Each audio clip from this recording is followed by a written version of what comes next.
하십시다. 반갑습니다. 잘 오셨습니다. 부활의 기쁨이 우리 모두의 심령 가운데 충만하게 넘치기를 소망하면서 오늘 밤도 우리가 함께 기도할 때에 주님의 더 큰 은혜가 넘쳐나기를 간절히 소망합니다. 하나님의 말씀 함께 봅니다. 말씀은 요한 1서 5장 1절부터 4절 말씀입니다. 요한 1서 5장 1절부터 4절까지 말씀. 이 말씀이 길지 않는데요. 그래서 우리 다 같이 한 목소리로 소리를 맞추어서 요한 1서 5장 1절부터 4절 말씀을 함께 읽겠습니다. 예수께서 그리스도이심을 믿는 자마다 하나님께로부터 난 자니 또한 나으신 이를 사랑하는 자마다 그에게서 난 자를 사랑하느니라. 우리가 하나님을 사랑하고 그의 계명들을 지킬 때에 이로써 우리가 하나님의 자녀를 사랑하는 줄을 아느니라. 하나님을 사랑하는 것은 이것이니 우리가 그의 계명들을 지키는 것이라. 그의 계명들은 무거운 것이 아니로다. 무릇 하나님께로부터 난 자마다 세상을 이기느니라. 세상을 이기는 승리는 이것이니 우리의 믿음이니라. 아멘. 아멘. 세상에 살고 있는 우리가 사는 이 땅에 수많은 종족, 언어, 문화를 가지고 각각 다른 모습으로 살아가고 있습니다. 하지만 온 세상에 있는 사람들을 다 통틀어서 딱 두 종류의 사람으로 나눌 수 있습니다. 어떻게 나눌 수 있을까요? 두 종류로? 남자, 여자? 그것도 맞죠, 맞긴. 사람은 다 남자 아니면 여자죠. 그걸 거부하는 사람들이 있어서 문제죠. 그건 말고 또요? 믿는 사람, 믿지 않는 사람. 다른 말로 하면 천국을 소유한 사람, 구원받은 사람, 천국을 모르고 아무것도 모르고 구원받지 못하고 살아가는 사람. 딱 두 종류입니다. 믿는 자와 믿지 않는 자. 하나님의 사랑과 자비와 긍휼이 풍성하셔서 하나님은 많은 사람들이 천국을 믿고 구원받은 백성으로 살아가기를 원하십니다. 그런데 사람들이 원치 않는 사람들이 참 많아요. 우리 하나님의 마음은요, 디모데전서 2장 4절에 표현하기를 하나님은 모든 사람이 구원을 받으며 진리를 아는 데 이르기를 원하시느니라고 했어요. 모든 사람이 구원을 받고 진리를 아는 데 이르기를 원한다.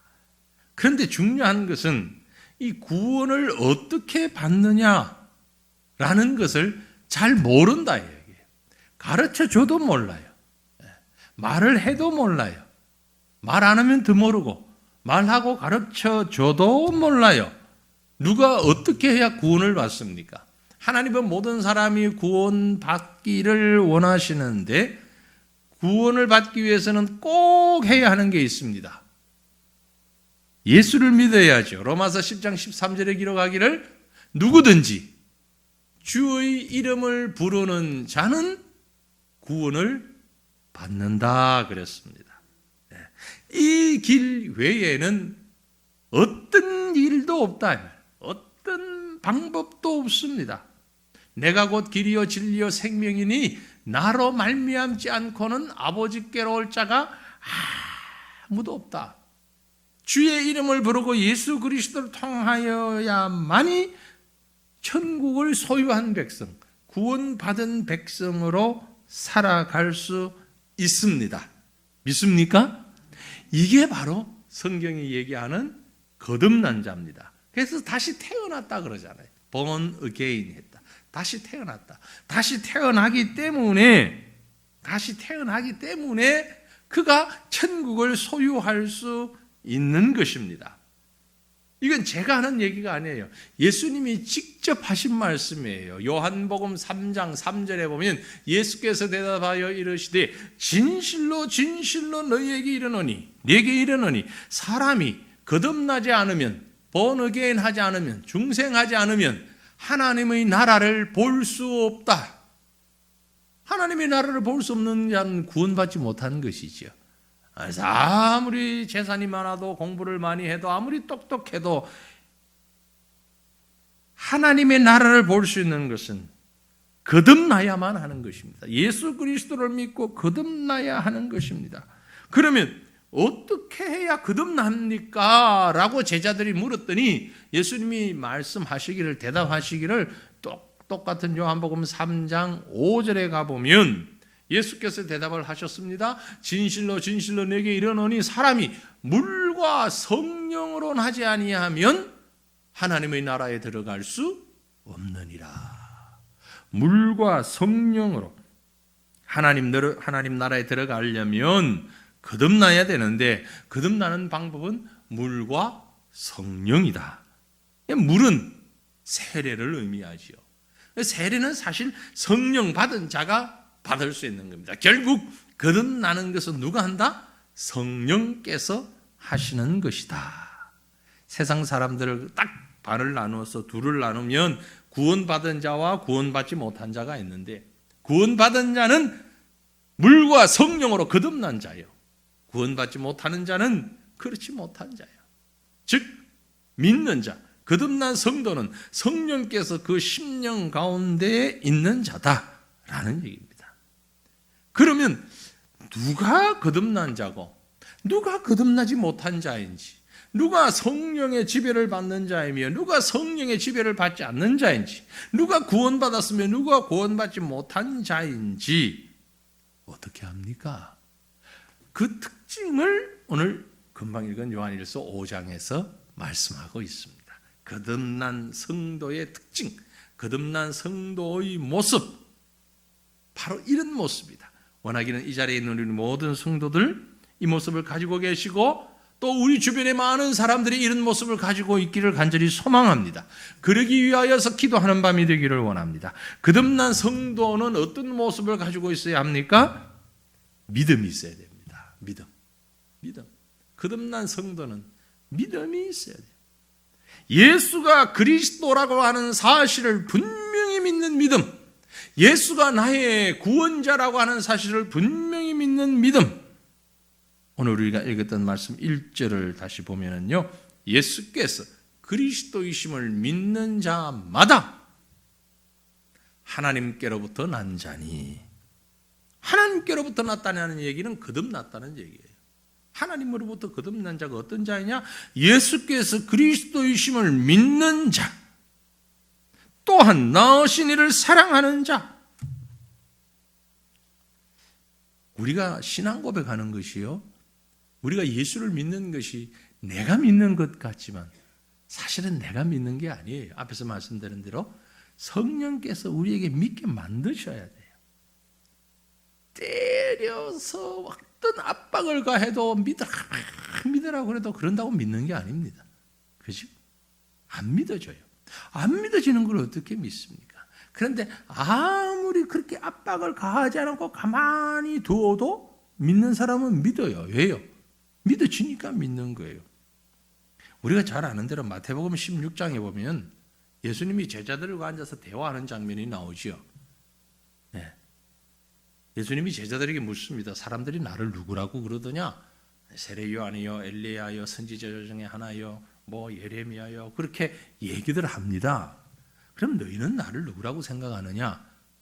정답을 말했죠. 베드로가 뭐라고요? 주는 그리스도시요 살아계신 하나님의 아들이십니다 라고 정답을 말하니까 바로 예수님이 뭐라고 그에게 대답하십니까? 바요나 시몬아, 네가 복이 있도다. 이를 내게 알게 한 이는 혈육이 아니요 하늘에 계신 내 아버지시니라.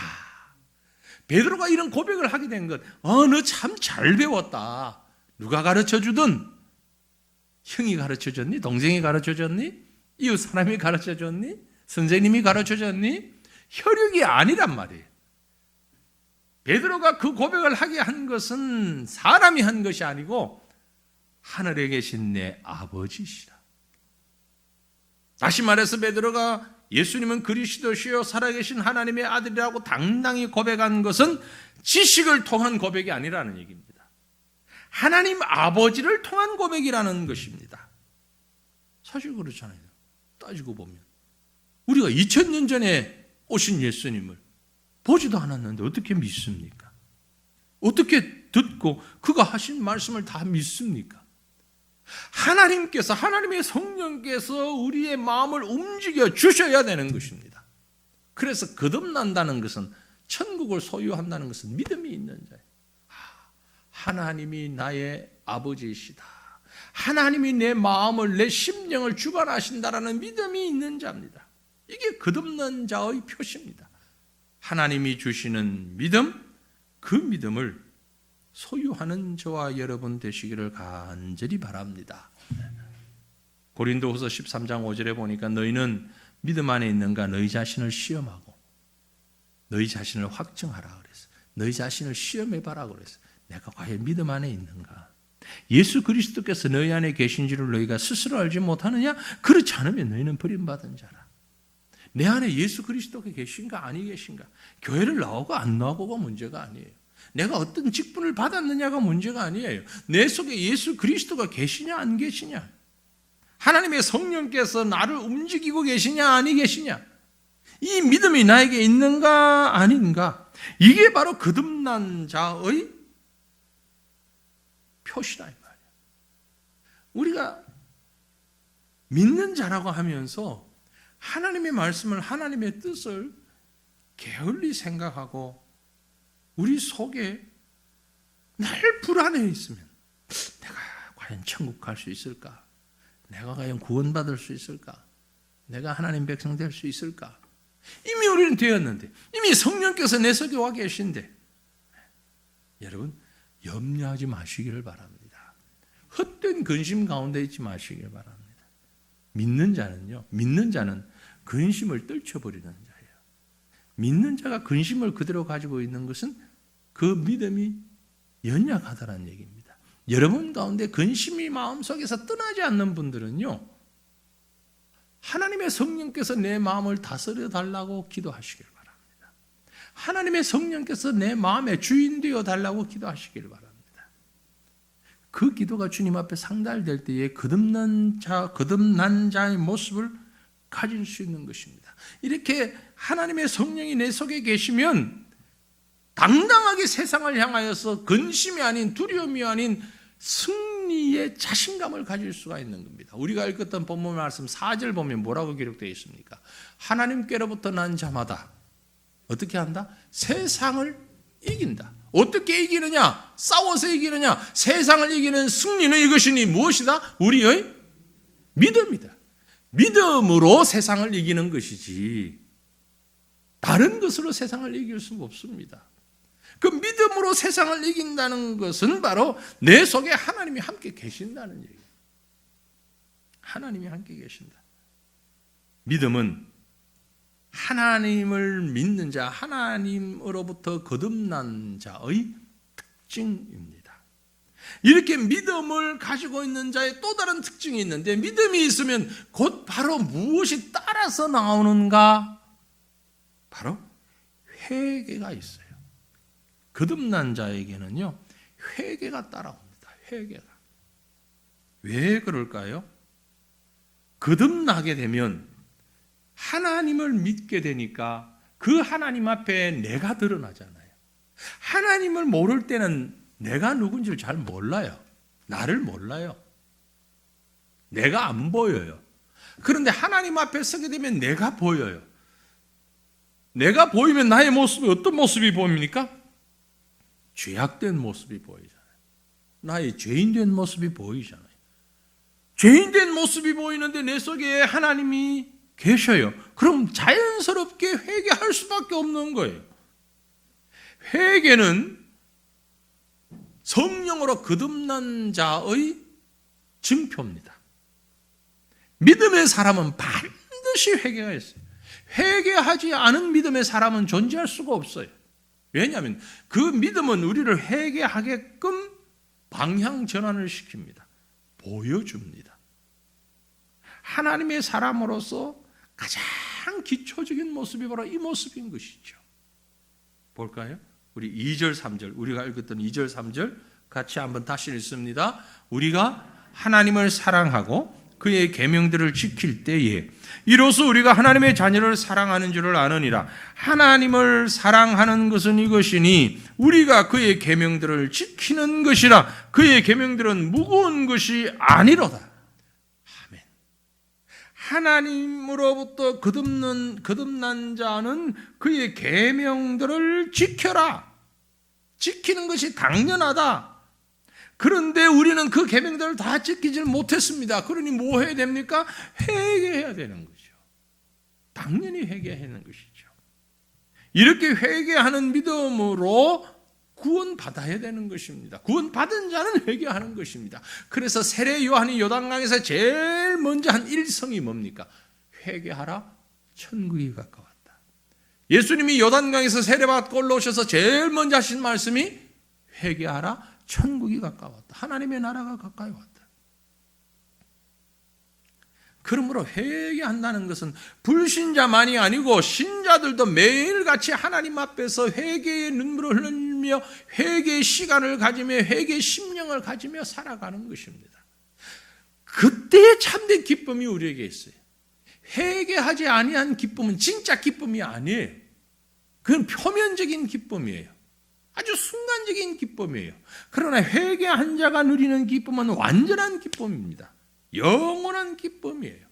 하나님께서도 그것을 아시기 때문에 누가복음 15장에 보니까 내가 너에게 이르는 이와 같이 죄인 한 사람이 회개하면 하늘에서는 회개할 것 없는 의인 99으로 말미암아 기뻐하는 것보다 더 기쁘다. 죄인 한 사람이 기뻐하면 무슨 얘기입니까? 지옥 갈 사람 천국으로 가게 되었으니 얼마나 기쁘냐 그 말이에요. 천국 백성이 한 사람 더 늘었으니 얼마나 더 기쁘냐. 세례 요한이 요단강에서 세례를 베풀 때에 많은 사람들이 나와서 자기 죄를 자복하고 회개했습니다. 근데 그 죄를 자복하게 회개하는 무리들 가운데 바리새인과 사두개인들은 회개하지 않았어요. 요한이 뭐라고 그랬습니까? 그 사람들 보고 독사의 자식들아, 독사의 자식들이라고 그랬어요. 하나님을 아는 사람이에요. 하나님 믿는다고 하는 사람이에요. 하나님 말씀 다 알아요. 줄줄줄줄 외우고 가르쳐요. 그런데 뭘 안 한다? 회개하지 않는다. 회개하지 않는다. 왜 회개하지 않을까요? 내가 뭘 잘못했는데 이 마음이 있으니까 회개를 못 하는 거예요. 왜 자기 잘못을 모를까요? 하나님 앞에 자신을 비춰보지 않으니까 모르는 거예요. 하나님 앞에 비춰보지 않으면 몰라요. 내가 키가 큰 줄 알아요. 나보다 키 작은 사람들하고만 있을 때. 그런데 나보다 훨씬 큰 사람들 앞에 가면 내가 작구나라고 느껴져요. 하나님 앞에 서지 못하면 내가 죄인이라는 걸 몰라요. 근데 하나님 앞에 딱 서게 되면 우리가 얼마나 죄인인지를 알게 돼요. 그때는 회개하지 말라고 해도 회개할 수밖에 없어요. 바리새인과 사두개인들이 하나님을 몰랐습니까? 율법을 몰랐습니까? 말씀을 몰랐습니까? 다 알았어요. 알지만 하나님 앞에 서질 않았어요. 하나님과 함께 하질 않았어요. 그저 지식적으로 머리에만 하나님을 알 뿐입니다. 율법을 얘기할 뿐이에요. 가슴은 텅텅 비었어요. 하나님이 없어요. 텅 빈 가슴이에요. 그 속에 하나님의 성령이 임해야 되는데 예수님의 제자들도 마찬가지입니다. 하나님의 성령께서 그 속에 들어가 계시지 아니하니까 예수님과 함께 있으면서도 늘 두려웠어요. 늘 염려했어요.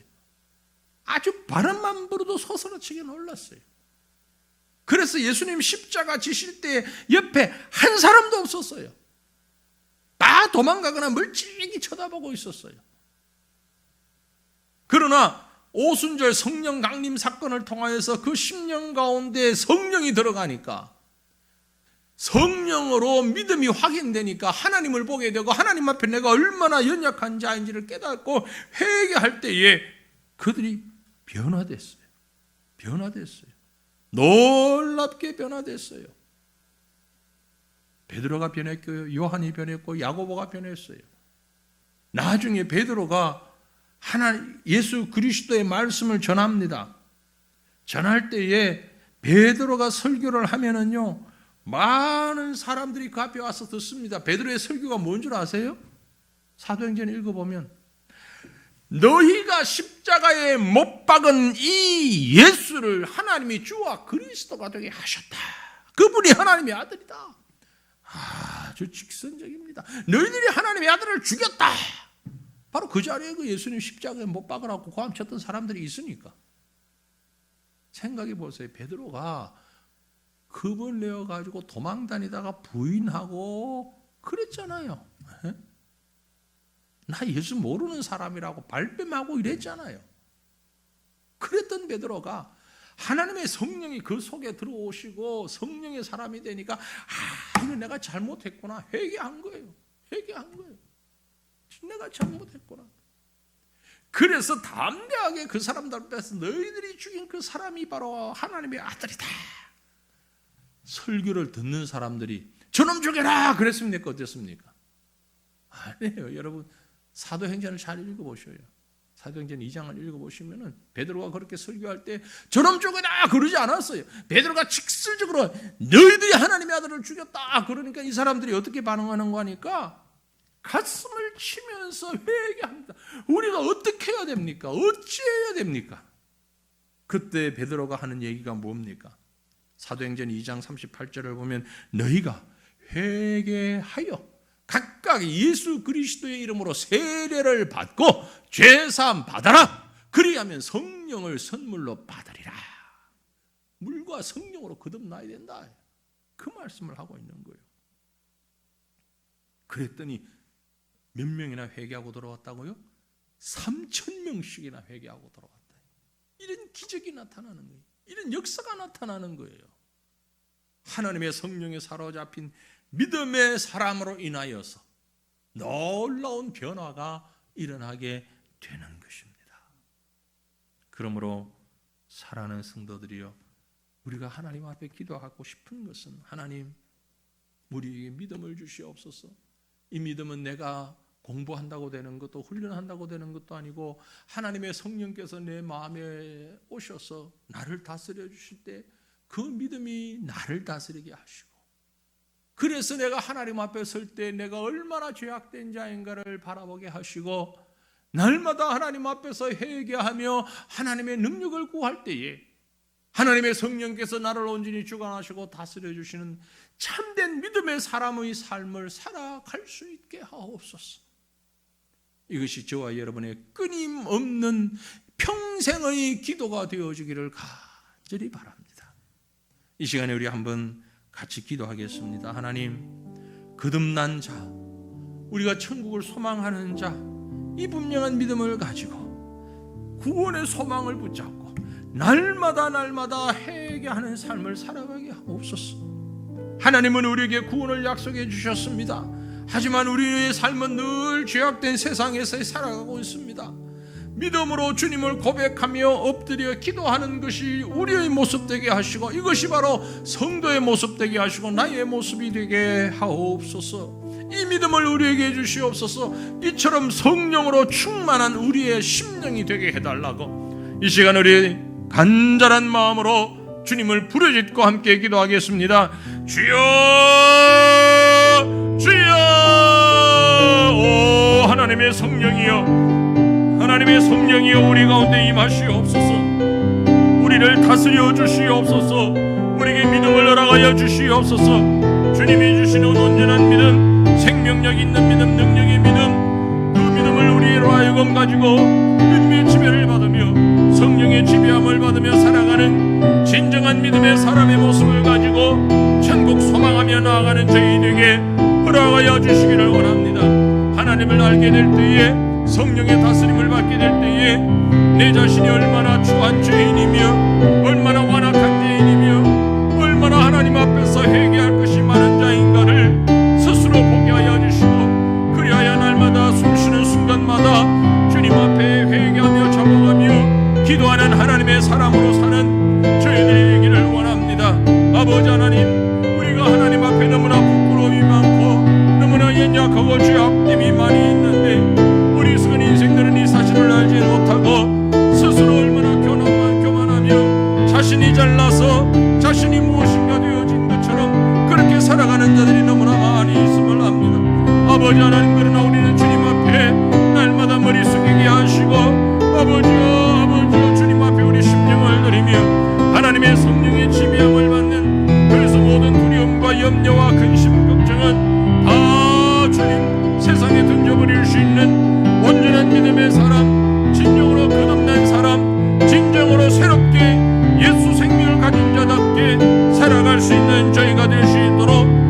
주시기를 주여 간절히 빌고 원합니다. 그래서 우리가 이 소망을 가지고 세상 가운데서 능히 승리자의 삶을 살아갈 수 있도록, 날마다 회개하는 승리자의 삶을 살 수 있도록 주여 도와주시기를 주여 간절히 빌고 원합니다. 거듭난 자는 믿음이 있고 믿음이 있는 자는 회개의 삶이 있습니다. 믿음을 가지고 회개하는 삶을 살아가는 자에게 다가오는 또 하나의 특징이 있으니 그것이 무엇인가 하니 바로 사랑입니다. 거듭난 신자는 그래서 사랑의 모습이 있습니다. 회개만 있을 뿐 아니라, 믿음만 있을 뿐 아니라, 회개가 있을 뿐만 아니라 따라서 나오는 사랑이 있어요. 믿음이 점점 자랄수록 그 믿음에서 열려지는 열매가 있으니 이것이 바로 사랑이라고 하는 열매입니다. 여러분, 자신의 믿음의 크기가 얼마나 되는가 스스로 보기를 원한다면 내게 사랑이 얼마만큼 있는가 한번 보시면 됩니다. 사랑이 얼마만큼 있는가. 우리가 아까 읽었는데 다시 읽어봅니다. 1절 말씀에 예수께서 그리스도임을 믿는 자마다 하나님께로부터 난 자니 또한 나오신 이를 사랑하는 자마다 그에게서 난 자를 사랑하느니라. 믿음의 사람, 회개한 사람, 특징은 사랑이에요. 사랑. 근데 그 사랑, 어떤 사랑일까? 모든 이 땅에 존재하는 생명체는 나름대로의 사랑을 가지고 있어요. 저는 이걸 작은 사랑이라고 한번 표현해 보고 싶어요. 사랑이 있어요. 우리가 자녀들을 사랑하고 가족을 사랑하고 하는 것도 있고요. 그 정도 아니어도 자기 애장품이 있잖아요. 요즘은 또 집에서 애완견을 키운다든지 사랑하잖아요. 그것도 사랑이에요. 근데 작은 사랑이죠. 작은 사랑의 모습이에요. 근데 정말 큰 사랑이 있습니다. 사랑 가운데 가장 큰 사랑이 무엇일 것 같습니까?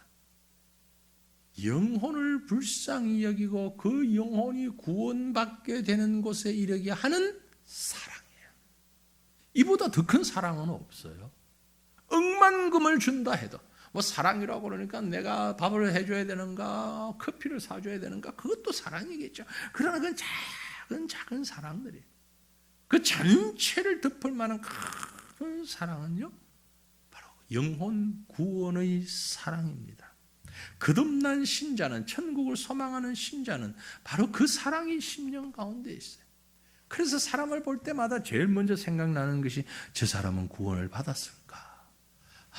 구원받지 못하고 죽어가는 것이 얼마나 안타까운가. 그것입니다. 그것이에요.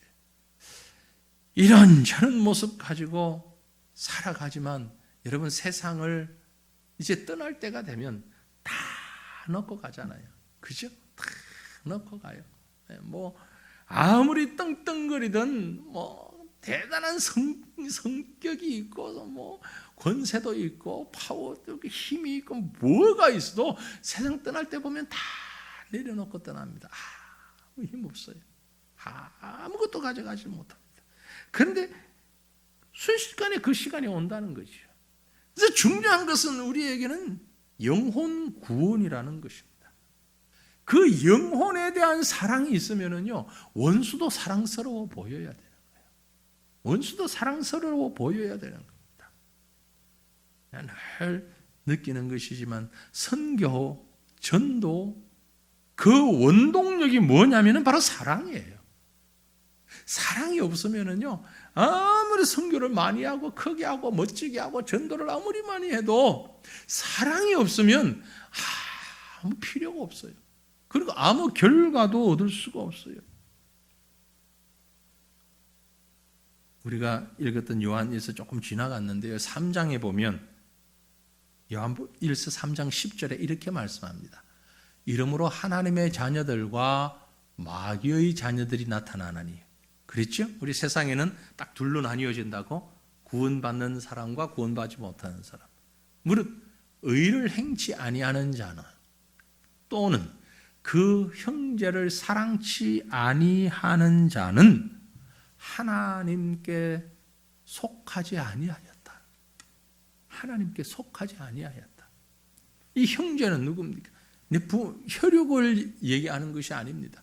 모든 내 주변의 사람들이에요.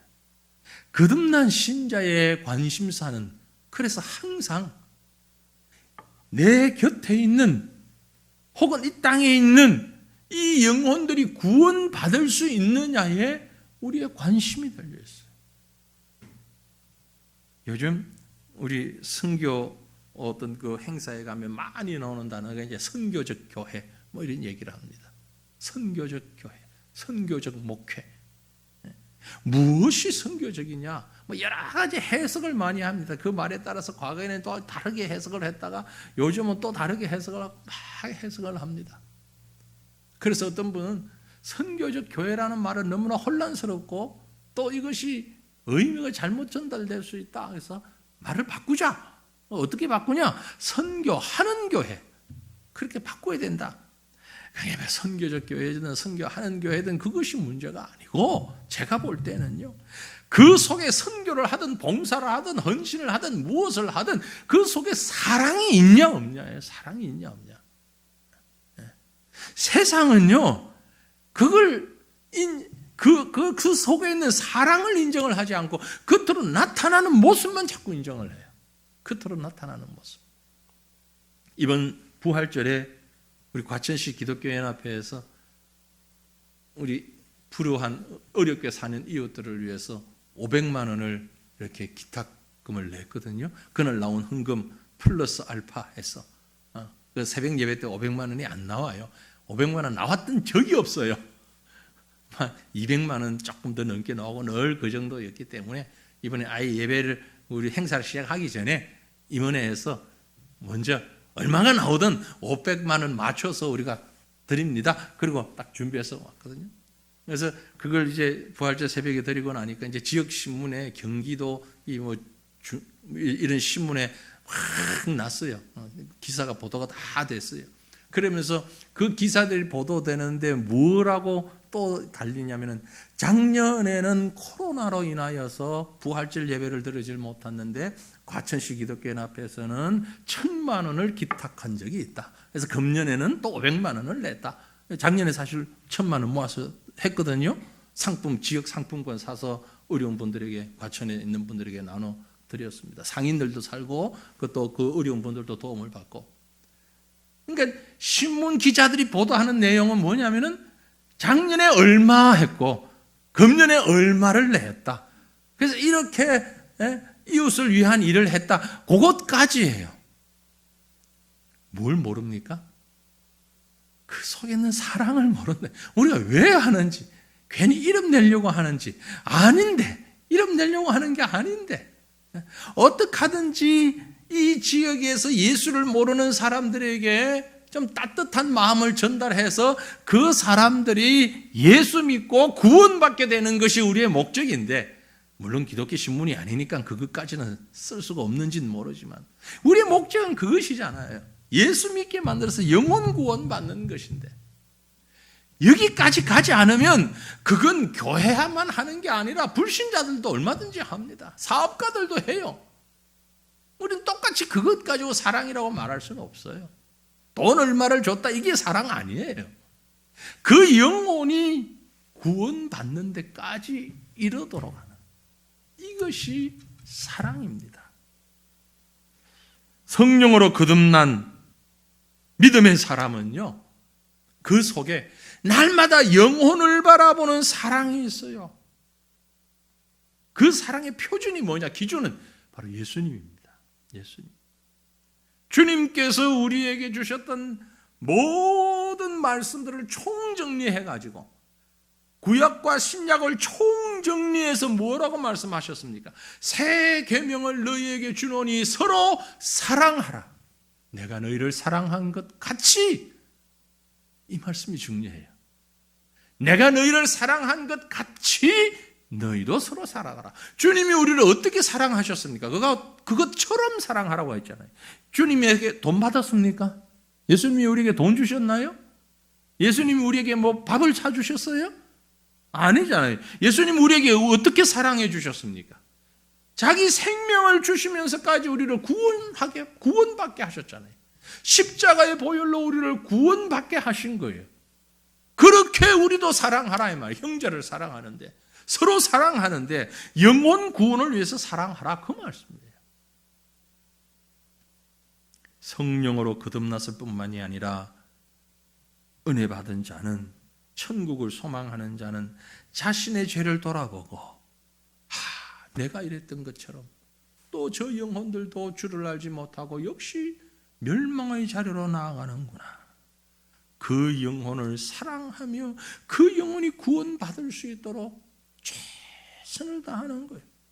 이게 바로 믿음의 사람, 믿음의 사람, 하나님으로부터 난 거듭난 사람, 중생한 사람의 모습인 것입니다. 그러므로 사랑하는 성도들이여, 스스로를 돌아보시길 바랍니다. 나는 과연 성령으로 거듭난 참 믿음의 사람인가? 내게 믿음이 있는가? 회개가 있는가? 그리고 영혼 구원을 향한 간절한 사랑의 마음이 나에게 있는가? 스스로를 향하여 자문자답해 보시기를 바랍니다. 그리고 성령으로 거듭난 신자로서 영원한 하나님 나라, 하늘나라에서 함께 살아가는 우리 모두가 되기를 꿈꾸며 그 영혼들을 위하여서 사랑으로 베풀며 나아가는 저와 여러분이 우리 교회가 되어지기를 주님의 이름으로 축원합니다.